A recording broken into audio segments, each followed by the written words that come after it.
Pan-Epirotik Union of America. The situation of the population in northern Epirus. Asterisk note by the Secretary-General asterisk.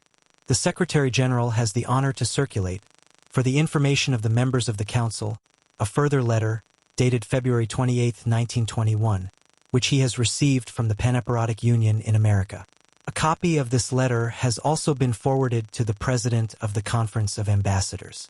To the Chairman of the Conference of the Council of the League of Nations, Paris. Honorable Sir, we are convinced that the League of Nations is the court of appeal to which small and weak peoples may address their grievances and obtain consideration of their rights, as well as the big and powerful nations. In the name of 30,000 Northern Epirots in the United States, we address an appeal to the Council of the League of Nations on behalf of the rights of the Christian people of Northern Epirus, and implore you to consider their case and effect a speedy settlement thereof, in order that they may be spared further hardships and suffering. Northern Epirus has a population of nearly 200,000 inhabitants, who are divided by religion into 120,000 Christians and 80,000 Muslims. The Christians speak an Albanian patois in their homes, but speak Greek also and read and write only Greek and send their children to Greek schools, founded and maintained by the Christian Epirotic communities, without any subsidy from outside. The Muslims also speak Greek besides their Albanian patois. The Christians as a whole demand union with Greece. The Muslims in general prefer union with the Muslim Albanian state. Racially, both Christians and Muslims are of the same stock, and bear the same comparison to each other as the Greeks in general to the Albanians. The Greeks differ from the Albanians only in religion and in degree of civilization. The Christian Epirots, likewise, differ from the Muslim Epirots in religion and in degree of civilization. The former are civilized, imbued with Greek culture, and are irresistibly attached to Greece.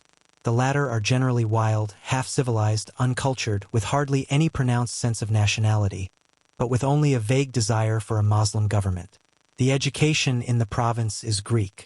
The Albanians have attempted, since 1917, with the aid of a foreign power, to root out Greek educational institutions.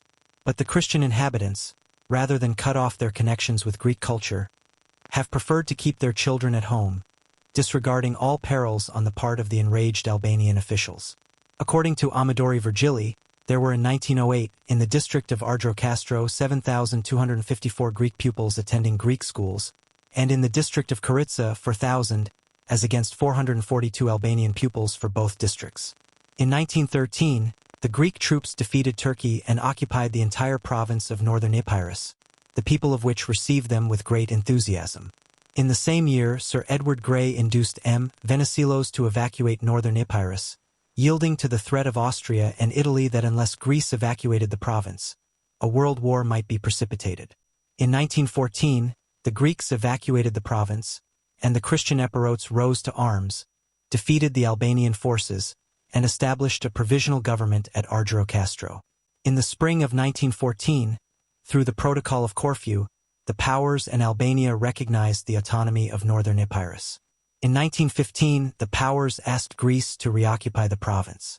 In the same year, the northern Epirots elected deputies for the Greek parliament. In 1916, after the fall of M. Venizelos, the province was occupied partly by French troops, Karica, and partly by Italian troops, Ardrocastro. On December 9, 1919, the United States, Great Britain, and France, in a joint note to Italy, recognized that the district of Ardrocastro is Greek.